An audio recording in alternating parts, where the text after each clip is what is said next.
ایک خس و خاشاک کی طرح باہر اٹھا پھینکیں گے تو پارلیمنٹ کیا چلیں کرے میں گی؟ آپ کو قاضی فائزہ صاحب نے آج ایک بات کہی ہے جی کیس کی سماعت کے دوران، سنیں وہ کیا کہہ رہے ہیں۔ جیسے اظہر من اللہ صاحب نے وہ جو کمیشن کا ذکر کیا دھرنا والا، میں خود کیا نہیں کر سکتا تھا؟ آپ کے خیال میں آپ کو، ہمیں دنیا کو نہیں پتا تھا پاکستان کو چلا کون رہا تھا اس وقت؟ مگر آپ لوگوں نے ان کو بچانا تھا یا نہیں بچانا تھا؟ میں خود یہ کام نہیں کر سکتا تھا کہ مجھے کمیونٹی کمیشن کے پاس بھیجنا چاہیے، اس لیے نہیں کیا کہ کوئی میری ذات پہ نہ انگلی اٹھائے، کیونکہ دیکھیے میں نے لکھ کر کے دیا تھا کہ general Faiz Hamid is behind it. Now I had disqualified myself. That's why I left it to the government.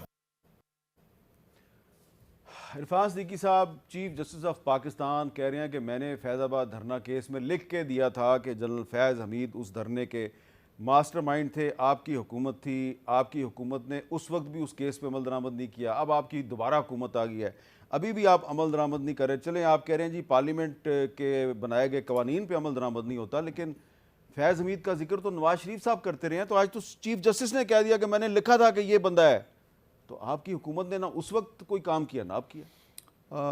قاضی صاحب کی جو آج کی گفتگو ہے اس کا مخاطب پتہ نہیں براہ راست ہم لوگ تھے یا ان کے اپنے ساتھی جج صاحب اٹارنی جنرل اٹارنی جنرل کو کہہ رہے تھے اس میں وہ ٹھیک کہہ رہے ہیں، ہماری کمزوری ہے، ہم نہیں کر سکے اور ہم شاید آگے بھی نہ کر سکیں۔ دیکھیں نا، ہے میں یہ میری بات گزارش سن لیجئے چونکنے سے پہلے، میں یہ کہہ رہا ہوں کہ آپ کے سامنے پرویز مشرف کا پورا کیس موجود ہے۔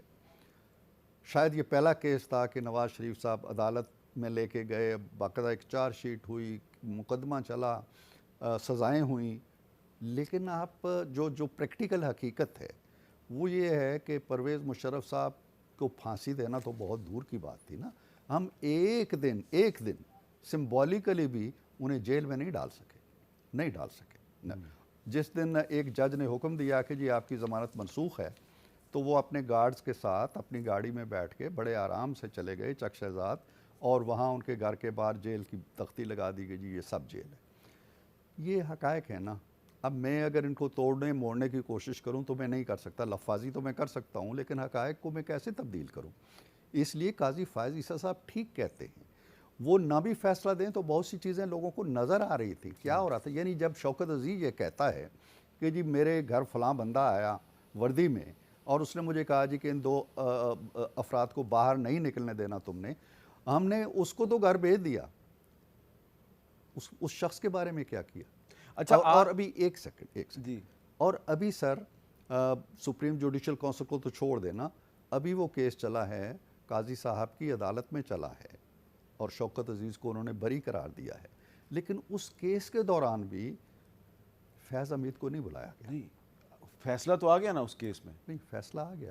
میں کہتا ہوں کہ یہ پہلو اب بھی یہاں بھی تشنا رہ گیا کہ کیا شوکت عزیز ٹھیک کہتا ہے یا جھوٹ بول رہا ہے۔ یہ میری کچھ اطلاعات ہیں کہ فیض حمید صاحب ابھی بھی کچھ لوگوں کے ذریعے تحریک انصاف کی قیادت سے نہ صرف رابطے میں ہیں بلکہ انہوں نے ہی ان کو یہ میسج دیا کہ بھائی آپ ملٹری اسٹیبلشمنٹ سے مذاکرات کی بات کریں، سویلین اسٹیبلشمنٹ سے مذاکرات کی بات نہ کریں۔ دانائی کی بات انہوں نے سمجھائی ہے ان کو نا، نہیں یہ دانائی کی بات ہے یا تحریک انصاف کا جو بیانیہ ہے اس کو تباہ کرنے کی بات ہے، کیونکہ ان کے مشوروں سے تحریک انصاف کو ہمیشہ نقصان ہوا ہے، فائدہ نہیں ہوا۔ لیکن جو آج کی پروسیڈنگ ہے اس پروسیڈنگ میں کچھ نئی باتیں جو ہیں وہ سامنے آئی ہیں۔ وہ کیا نئی باتیں ہیں جی؟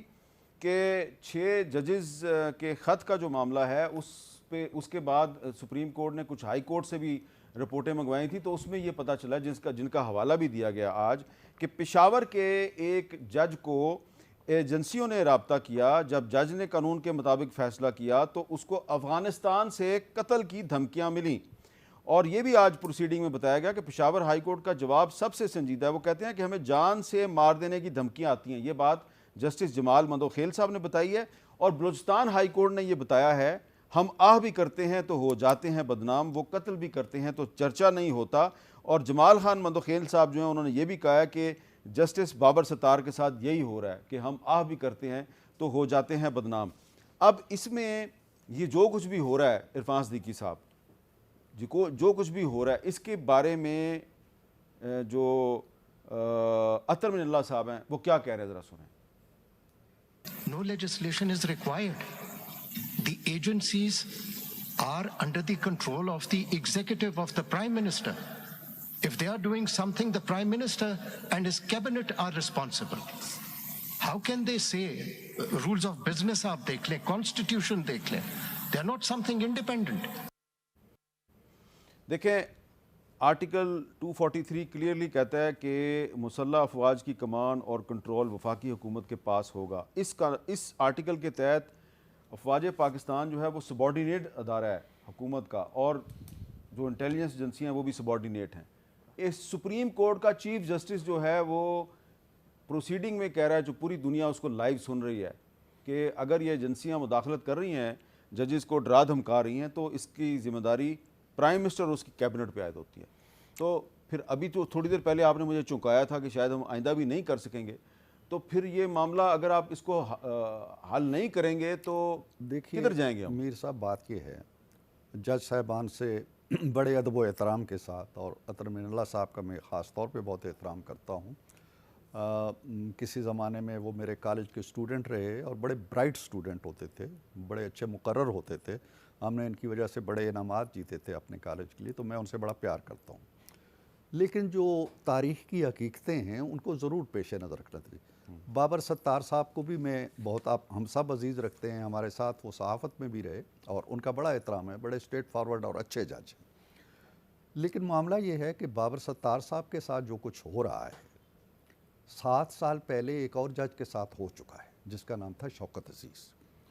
یہ دردمندی, یہ سوز و گداس, یہ لہجہ, یہ الفاظ, یہ طرز بیان اس وقت نہیں آیا. نہیں, بابر ستار صاحب اس وقت جج نہیں تھے. میں بابر ستار کی بات نہیں کر رہا, میں اطہر من اللہ صاحب کی بات کر رہا ہوں. ٹھیک ہے, کہ جس طرح انہوں نے بابر ستار کا حوالہ دیا اور ان کے بارے میں دردمندی کا اور دل سوزی کا اظہار کیا. ان کے کولیگ تھے, ان کے سینئر کولیگ تھا شوکت, اور وہ ڈائریکٹ بینیفیشری ہیں. شوکت نہ جاتا تو وہ چیف جسٹس نہ بنتے اس وقت. وہ اب 7 سال ہو گئے ہیں اس بات کو, اور وہ تو کوئی ڈکی چھپی بات نہیں تھی. اظہر من الشمس وہ کھڑا ہو کے کہہ رہا ہے جی کہ یہ وردی والا, اب تو یہ ہے نا جی کہ ہم پہ پریشر ڈالا, ہم پہ یہ آیا وہ آیا, ہمیں نہیں پتا کون آیا کون نہیں آیا, کدھر سے پیغام آیا, کون سی ایجنسی تھی. وہ تو نام لے کے کہہ رہا ہے کہ فلاں بندہ فلاں ایجنسی سے تعلق رکھنے والا اس عہدے کا بندہ میرے پاس 2 دفعہ آیا. یہ کہنے آپ میں سے کسی نے ساتھ نہیں دیا. آپ اگر آج اس طرح کے دباؤ کا شکار ہیں تو اس لیے ہیں کہ آپ نے کوتاہی کی. آپ کو اپنے مفادات سے الگ ہو کے, بالا تر ہو کے اس وقت کھڑے ہو جانا چاہیے. نہیں, لیکن آج اطہر من اللہ صاحب نے جو بات کی ہے کہ اگر ججز کو شکایت ہے کہ ایجنسیز ان کے اندرونی معاملات میں مداخلت کر رہی ہیں, تو ایجنسیز کا کنٹرول وزیر اعظم اور فیڈرل گورنمنٹ کے پاس ہے, وہ ذمہ دار ہیں. دیکھیں بالکل وہ ذمہ دار ہیں, اور ان چیزوں کو دیکھا جانا چاہیے, اور یقیناً وزیر اعظم دیکھیں گے بھی, اور جہاں تک ان چیزوں کو کنٹرول کیا جا سکتا ہے وہ ضرور کریں گے. میں تو دوسری بات کہہ رہا ہوں. ایک بات تو یہ ہے, آپ بتائیے کہ کیا جو دباؤ ہوتا ہے عدلیہ پہ وہ صرف ایجنسیوں کا ہوتا ہے؟ کیا خود سیاستدان جو ہیں طاقتور, دھرنا باز اور جلوس ساز, وہ نہیں پریشر ڈالتے؟ مجھے بتائیں. دھرنا باز اور جلوس ساز اور پھر سوشل میڈیا کا استعمال کرنے والے لوگ. نہیں, آپ مجھے بتائیں نا کہ کیا کوئی مثال ایسی ملتی ہے کہ ایک شخص جو مطلوب ہو عدالت کو, اور اس نے عدالت میں حاضری لگانے آنا ہو, تو وہ 1 کلومیٹر دور گاڑی کھڑی کرے اور اس کے گرد ایک مجمع ہو, اور جج کا وہ عدالت کا ایک اہلکار بغل میں لے کے رجسٹر جائے اور اس سے انگوٹھا لگوائے یا حاضری لگوائے اور نعرے لگوا کے؟ ایسا ہوتا ہے؟ عدالتوں نے کیوں الاؤ کیا ہے؟ اگر ایجنسیوں کا پریشر ہے, ان سے 10 گنا زیادہ پریشر ڈالنے والے سیاستدان بھی موجود ہیں. اور مفاد میں آپ کو ٹوکنا نہیں چاہتا, لیکن نواز شریف صاحب کا بھی بایو میٹرک جو ہے وہ ایئرپورٹ پہ ہوا تھا. بایو میٹرک میرا بھی ہو سکتا ہے, آپ کا بھی ہو سکتا ہے. آپ کو یہ کوئی ایسی چیز نہیں ہے. آپ اگر سر میں ابھی پرسوں گیا ہوں, مجھے ہائی کورٹ میں جانا پڑا بایو میٹرک کے لیے. نہیں, وہ آپ گئے نا, اپنی مرضی سے گئے نا بایو میٹرک کے لیے. میں یہ کہتا ہوں کہ بے شمار کیسز میں بایو میٹرک آپ کا یہاں بھی ہو سکتا ہے, گھروں میں بھی ہو سکتا ہے. اینی ہو, اس کو چھوڑ دیں.